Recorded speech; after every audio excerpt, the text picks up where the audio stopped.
going on, guys? Welcome back again. Day 3, this LS. We're having a bit of a late start today because we had such a big day yesterday, so had a bit of a sleep in. As you can probably guess, it's freaking hot, but it's actually not a bad breeze today, which is quite nice. It's quite a nice change. So today is the day we start pulling down the LS. So pull down's one of my favorite parts of any sort of engine build. It is a lot of the time overlooked, but it is very important, the pull down, to be paying close attention and to see sort of the story the motor's got to tell of how it was running and what was going on. So it's important to take notes and know what was going on, just in case you know, it's something that will recur when it goes back together. So yeah, bit of a pull down time lapse.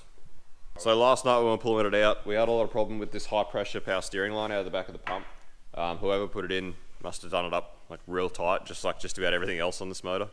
Couldn't really see from the time lapse, but like even all the bell housing bolts, everything on this thing was just so incredibly tight. It was a real pain in the bum. So what we've had to do, we had to just cut that power steering line because it was, the tube spanner was rounding the nut. So even the tube spanner, the line spanner, was rounding off the nut. It was no good at all. So we ended up having to just cut the soft line down the bottom where it goes underneath the motor and pull it out with the motor, and then obviously Rex has just cut it off with some parrot beaks so that we could get a socket on it and actually get the freaking thing off. Crazy tight. So luckily we've got some other donut cars around here where we can get another high pressure line from. That's not a big deal at all. Just one of those things that's a real bit of a pain. The other thing from last night when we actually pulled it apart, the clutch is sort of pretty much on its way out. There's a little bit left in it, but hardly seems worth putting it on. So I've been talking to customers this morning and we're going to order a new clutch kit for it. But today's Saturday, so won't really be able to order much until Monday.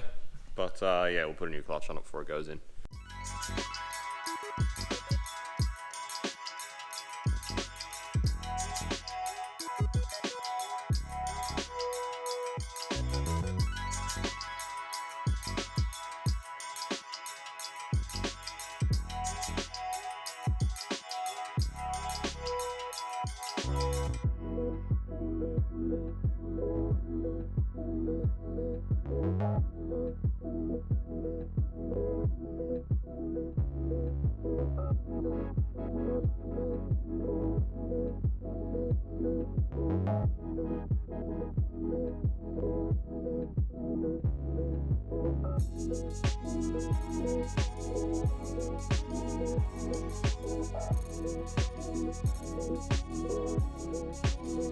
Righto, getting there. Classic old LS, rat shit all in the intake and stuff like that.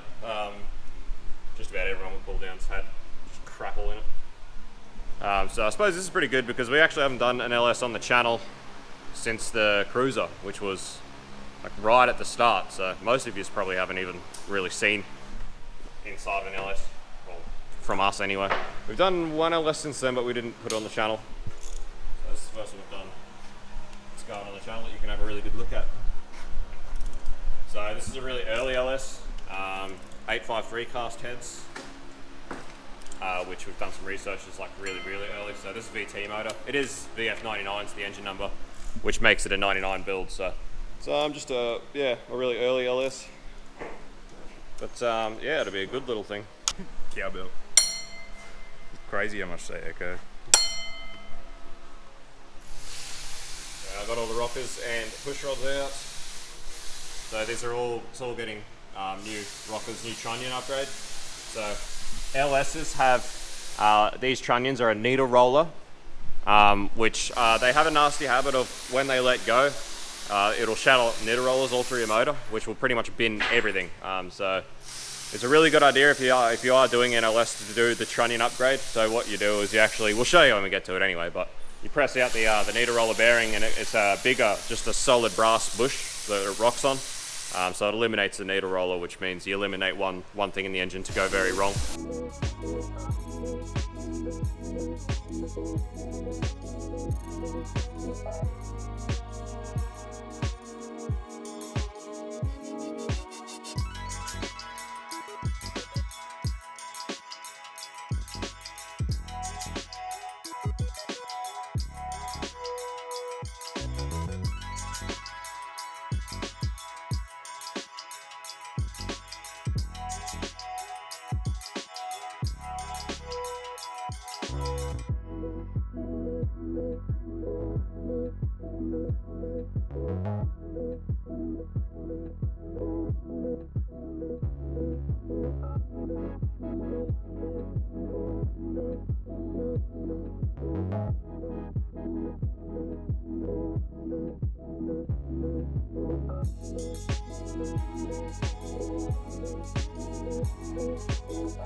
Righto, so poor old LS has lived a very hard life. Few findings pulling it down.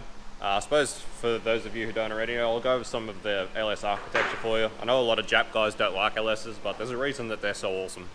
So obviously you got all alloy, everything. It's all very, very light, reasonably strong.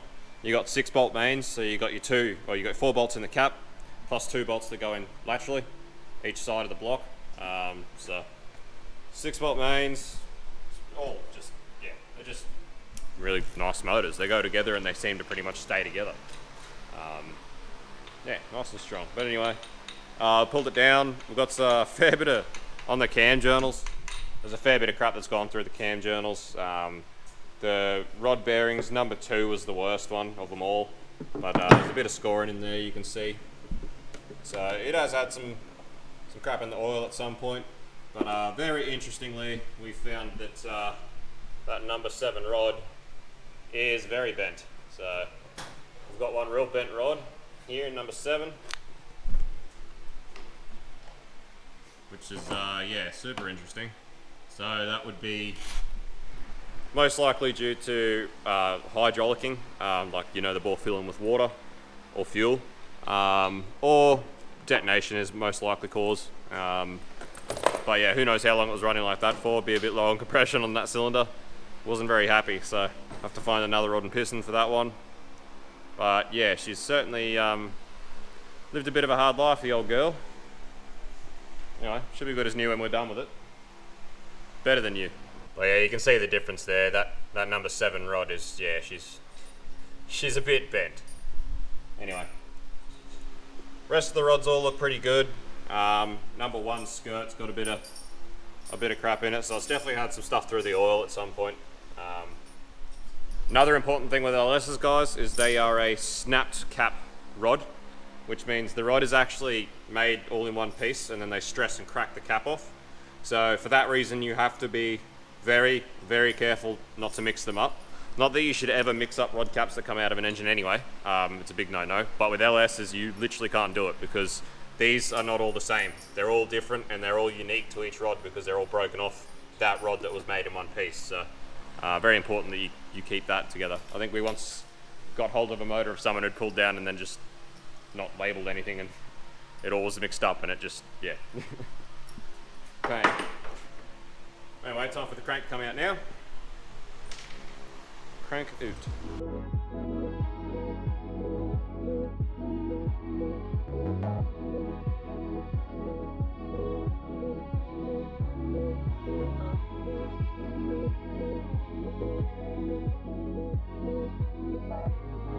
Righto, so crank's out. It's again, it's not the best. There are a few little bit of pitting marks like that, which are, not ideal. As me and Rex has just discussed, if it was one of our motors that we were using, we'd just throw it back in and send it. The issue is being this close to Christmas, it's going to be pretty much impossible to find someone who, like a machine shop, that will be able to do this crank before Christmas. So that journal that's got that sort of bad pitting, that's number 2, which is the one I said was the worst bearing of them all. So yeah. You can see how that pitting causes wear on the bearings. The other thing is, now that we've got it flipped back over, you can have a look in bore number 7, which is the one that had the bent rod, and you can see it's got a little bit of a score on the bottom there. It's nothing too bad, hardly catch your fingernail, it'll come out with a hone. So not a big deal, but that's what obviously the bent rod has caused. So it is actually quite amazing that this engine has survived this long the way it has been with that bent rod and everything. But what we are going to do is try and just get some Scotch-Brite ribbon and just polish this as best we can and see how it comes up after we give it a polish. As long as we can get rid of most of that pitting, it'll be all sweet. We can go back in. As you can see, these motors are pretty hardy, pretty tough, and it should be absolutely fine. But reliability, and you'd be able to flog the living hell out of them, and they just keep going. Keep going, yeah. Which was built on the reputation of the original small block Chev. Yeah. Yeah, they are a hearty, tough motor. So, like we were saying, like if that was ours, it'd just go back in. But because it's a customer car, I'll talk to him about it. But I reckon just with a linear shop with some Scotch-Brite, we should be able to get that crank to a point where it should be fine to go back in. It was still fine the way it is now before it came out. So anyway, obviously, like this is a very early LS1 99, so it's 20 years old. It's obviously never been rebuilt. Your cam bearings here are down to the brass, so we've got to knock them out. We've got new cam bearings to go in with our new cam. Yeah, the rings were a bit sad. Like after you took the rod caps off, the pistons sort of just fell out. So it's definitely due for some love. It was pretty sad, in a sad state. So, but anyway, that's why motors get rebuilt. So as much as a lot of Jap boys love to hate on LSs, you can definitely see why they're so awesome. They're actually tiny, like very, very small, very, very light, massive capacity, massive potential. It can hold a fair bit of boost, particularly the later LS, like the 4th gen, not so much the 3rd gen, but still like 500 horsepower's walk in the park for a 3rd gen. So not only that, with your LS, you've got yourself pretty much top shelf ECU with the package as well. GM spent millions developing the ECU for the Gen 3. And they're awesome, completely tunable, knock. Like at the time, they were the equivalent to the best ECU you could get at the time, and they still are a top shelf ECU equivalent today. So you know, for your LS donor for a drift car or something, you get yourself a nice compact little engine that's capable of big horsepower, aspirated or boosted, small, light. So go into cars that were 4-cylinder and not massively change the weight distribution. You got a really strong manual gearbox that comes with them, and a really good ECU all in one package that's quite cheap. So that's why they're so popular, and it's why people love them. So I personally love them. There's not a lot of motors I hate except for SR20s. Awesome thing about working on utes as well, you got somewhere to just put all the crap and keep your work area fairly tidy. It's one massive advantage of doing utes. Righto guys, ended up going to the pub for lunch after we pulled this down because it was just so hot in this shed, and just came home and had a nap, so pretty much napped all afternoon.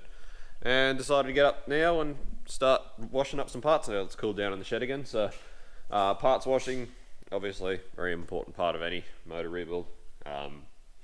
Very boring, very tedious, but has to be done. So I'm not going to bother time-lapsing any of this stuff because it's just boring as hell.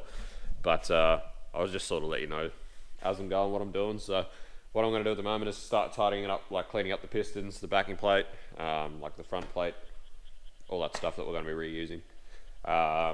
So use a parts washing tub first, clean it up in the parts washing tub. What I'm then going to do is the parts washing tubs, like it's good to get all the initial grit and crap off it.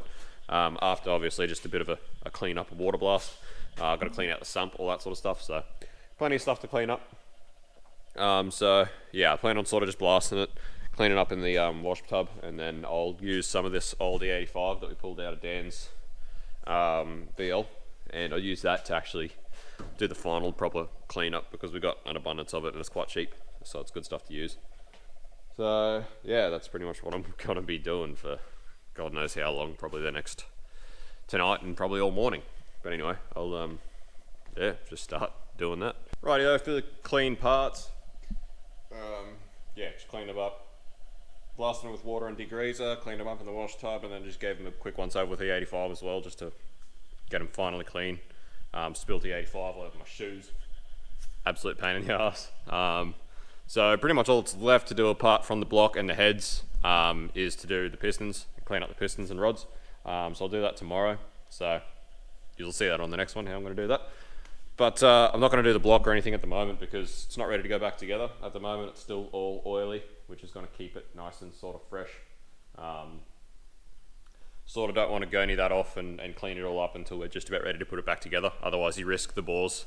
Once you wash the oil off the bores and they have moisture in them, you risk them starting to pit in the bores and stuff, which is absolutely no good at all. Same with like your cam bearing surfaces and your lifter bores and stuff. It's better just to leave it all nice and oily and, you know, protected from moisture and that sort of thing. So that's pretty much going to be tonight. I think that's just about it. So I've had enough. I'm going to go have a shower, get all this greasy E85 and grossness off me, and go to bed and get up in the morning and do these pistons. Anyway, thanks for watching, guys. Another day down. Not a huge day because it was way too hot. Meant to be hotter tomorrow as well, so I'll try and get up fairly early, get in, do some stuff, and then I'll be heading home tomorrow because I've actually got to go back to work on Monday. Got a call, so yeah, never stops. When it rains, it pours. But it is what it is. This is underway. That's good, and we're on the hunt for another rod. So I've got to try and track a rod down next week as well. So also next week, got to get some stuff for that. But anyway, we'll talk about it tomorrow. This frog better shut up so I can sleep. Anyway, have a good one, guys. We'll catch you in the next one. See you later.